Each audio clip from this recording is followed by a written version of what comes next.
This is Sports Matters with Jerry Collin. It's so retro.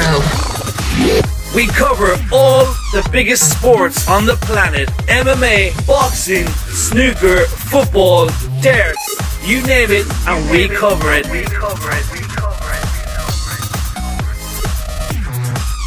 Check out all the latest interviews with Jerry and the Stairs weekly on Sports Matters.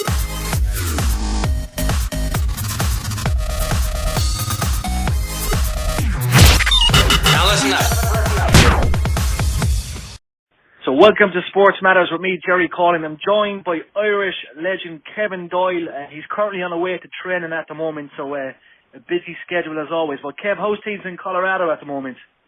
Morning, Jerry. Yeah, very good, thank you. Said I'm on the way to train. It's an early start this morning, so yeah, we're going well this season. We've had a good season so far. Near the top of our side of the league, the Western Division. So I think we had our first defeat in 16 on Saturday. First loss in 16 games. Never nice to lose, but hard to take even after that many games. But you know, we're going well, so we're quite happy this year. And that's great. And of course, it's like you signed a basically a free contract back in March 2015. But tell us, you know, what's the MLS league like at the moment? It's very exciting. Some serious players over there at the moment. Yes, listen, it's different every week. It's so I'm here a year and a few months now, or over a year, and still getting used to it. You know, like you're playing against different. You're playing like it's like you know, like at the weekend we were 4-hour flight to New York. You're in New York playing against some top players, and then you know, you play the game and you have a 4-hour flight back. It's tough. It's not as easy as people think, and but it's a great experience. You know, you get to travel to cities I've never been and I never would have travelled to. You know, seen all of America. I've seen a lot of places in Canada already, places I've never been to, never expected to be, and I'm really enjoying it. And you know, the standard is very good. It's not easy. It's tough. It's tough playing in 3 degrees Celsius in most places we go, and it's taken a bit of getting used to it, but it's the same for everyone. And you know, I really enjoy it. Anyway, I'd recommend it to anyone who has the opportunity to definitely do it. So you got your first pro contract back in 2001, of course. You signed with St. Pat's.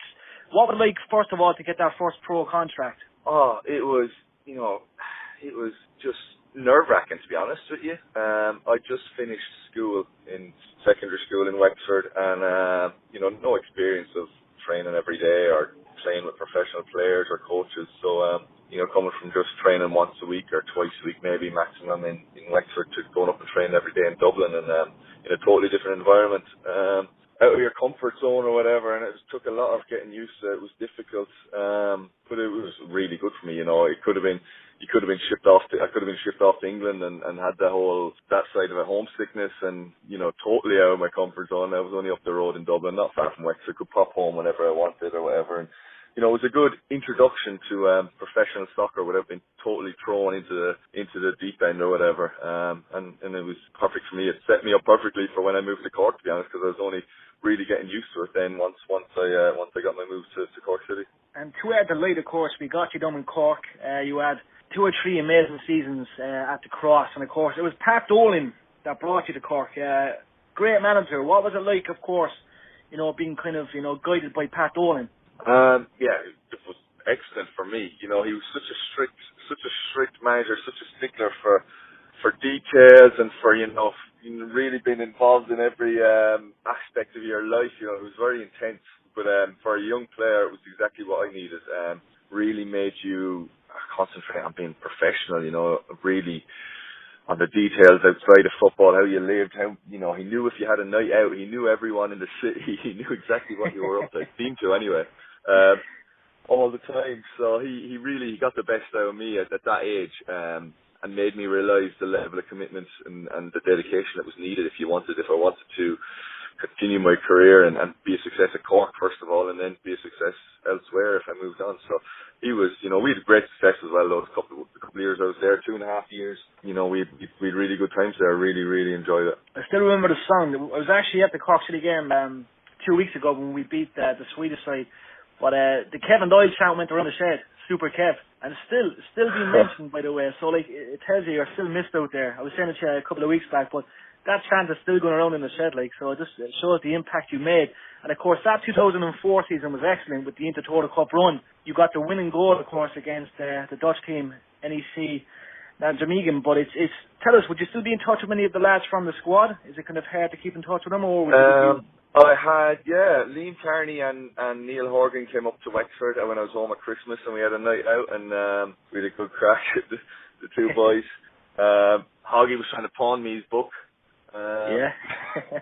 We had great fun. I'd met Liam Carney's over in America doing some coaching. He flew over to Colorado there 2 weeks ago. Stayed with me for a few nights. So yeah, still keeping Alan Bennett. I've kept in contact over the years. Obviously, he was at Reading with me for a season or two, and I still keep in contact with Benno. I see his wedding coming up to Christmas, and I hopefully get to show my face at that if I can. And still a few like Danny Murphy, a few of the boys you still see at the odd time I'd hear from George O'Callaghan, but there's not too many of us still playing. There's still a few ticking along, but it's getting scarcer and scarcer, and we all have, I'd imagine, I do anyway, fantastic memories, especially from that year, as you say, the Intertoto Cup and that run. We were in Malmo and Nijmegen and Nantes, I think, put us out in the end. But we did extra. We used to have fantastic crowds, and it seemed like from what I see now with Cork City are having a great run this year. It was probably something similar this year to what it was then. The excitement around it and the sellout crowds, and just some good performances and good football played. There is. It's like it's kind of getting back to the old days, when yourself and Georgie and Flinney and all the lads were out there. The crowds are coming back. Good crowds. I think the game this week against Genk, it's almost sold out. So, fingers crossed they can do a job. It's funny you say Hoggy, because I actually seen Mr. Hoggy himself cycling the bike about an hour ago into the city with his Cork City shorts on. So he's old. We used to share a lift to training every day, myself and Hoggy. I'd have to be sitting outside his house beeping the horn. He was a hard man to get out. Took his time in the mornings, Hoggy, but he's a great guy. We all that squad. You look back with rose tinted glasses or something, but we all got on great together. We had some good stuff. Billy Woods as well, who I still speak to at that time as well. He was one of the coaches up to a year or two ago, I think, at City. And we still, you look back on it, and it was a lucky time. We some great players. When you look back at the players that came out, Ryan Donovan, who moved on as well, Joe Gamble, who was a great player at the time, and you think some of the players we had. Flinney was fantastic, one of the best. When Flinney was fit and playing well, he was like one of the best strikers I think I ever played with. He's just so unlucky with injury, could never get a massive season or two together. And he was just the one season when I first joined, when he played, he was just unbelievable, and he was just kept struggling with niggles after that. But some of the players we had when we were on form, we gelled together for a season, a couple of seasons, and we were fantastic, I think. Yeah, I don't think I missed a game that season, and they were great seasons indeed. And of course, you made that big move to Reading. And your first season, 19 goals, and that included the equaliser against Leicester to get promoted to the Premiership, first time in history. What was it like having such an amazing first season, and then of course getting promoted to the Premier League? It's definitely the stuff dreams are made of.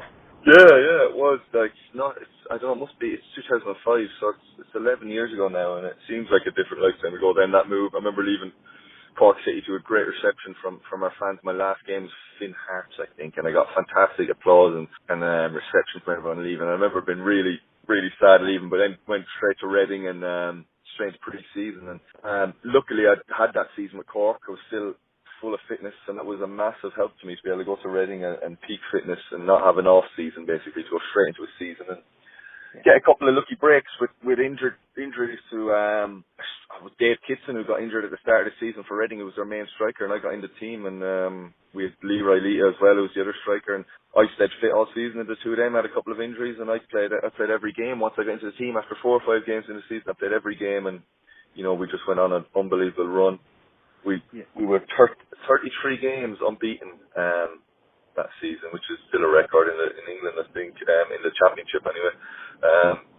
And it was just ridiculous. It was like a dream. We were 20-something points clear in the end and coasting to winning the league and get promoted. And you just in the space of 6 months, I went from playing in the League of Ireland to being starting in the Premier League every week, and it was it was hard to sink in at the time. I'd imagine it was I think I probably signed about 3 new contracts in the space of that year.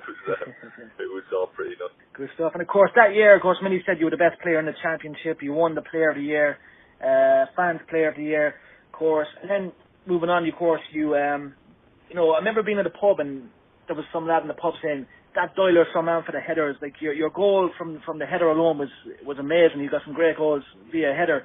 You joined Wolverhampton in 2009. You had a great couple of seasons with them. It was a club record fee for £6.5 million. You had some loan spells, and of course you went to QPR and Crystal Palace.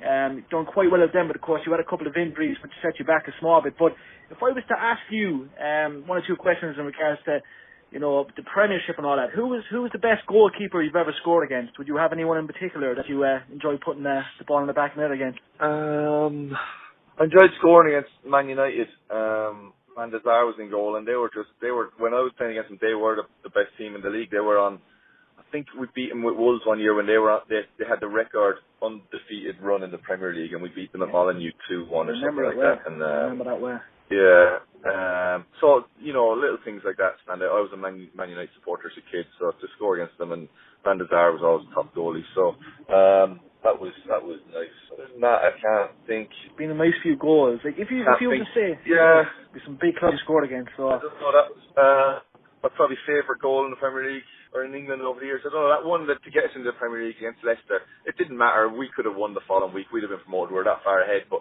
just we'd had such a with Reading, we'd such a long build up to thinking we're about to be promoted, and it was just a great feeling, a relief in the last minute, I think, or the last few minutes to equalise against them, and to be able to celebrate on the pitch, to go into the Premier League. It was that was probably a good feeling. You know, I remember people telling us after that game, it's not going to be like this, you know, your whole career. Because I've been in England a year and we've lost twice in 46 games, and you think it's going to be like that forever. But so that season was just so ridiculous that you know, any moment it'll from never that be season forgotten. to me is Yeah, basically, yeah. And I know the family put a bet on. I think it was €100 they placed at 100 to 1 for you to play competitive football for Ireland. That's a true story, is it? Yeah. My dad and my brother-in-law backed me at 100 to 1 with Paddy Power. I think it was in my first season at Cork City or my second season. I think it was when that European run was about to start with Cork City, or it was in the middle of that European run that I would play a competitive game for Ireland within 5 years or 10 years or whatever. And I think my first cap for Ireland came 4 or 5 months into my time in England. My first competitive game was September. It was Germany away, I think. The debut was against Sweden and then Germany away, yeah. Yeah, Germany away. Debut was against Sweden in a friendly, but it needed to be a competitive game, and they were very happy to pick up the couple of checks from Paddy Power. Yeah, you know, they bet when I was just under the radar a little bit, a few years before, but they also had a bit of faith in me, so, more faith than I had in myself anyway. That's for sure. I would have told them that I was over wasting their money. So, but yeah, nice little. Not too often you get to pick up a bit of money from the bookies like that, so sure it's all gone back since. Nice story. I know you have training, Kev, so we're not going to keep you too much longer. Listen, we really appreciate taking the time to speak to us today. It means a lot, so thank you. No problem, Johnny. No, it's great to speak to you. Anytime, and we'll speak to you in the near future. Of course, I'm sure we'll see you in Cork at some stage in the near future, so thank you very much. Cheers, Jerry. Wish all the lads all the best in their qualification and the European game tonight. Is it? I don't know if you're going out tonight or whenever. Thursday, yeah. So we'll have it available tomorrow. So it's like a pre warm up, a bit of spice for the game Thursday. Stuff.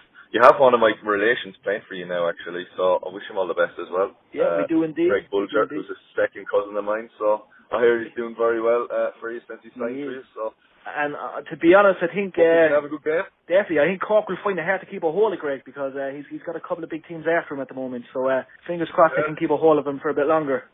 I'm glad it's going well for him anyway. So definitely. All the lads anyway, and nice talking to you, Jerry.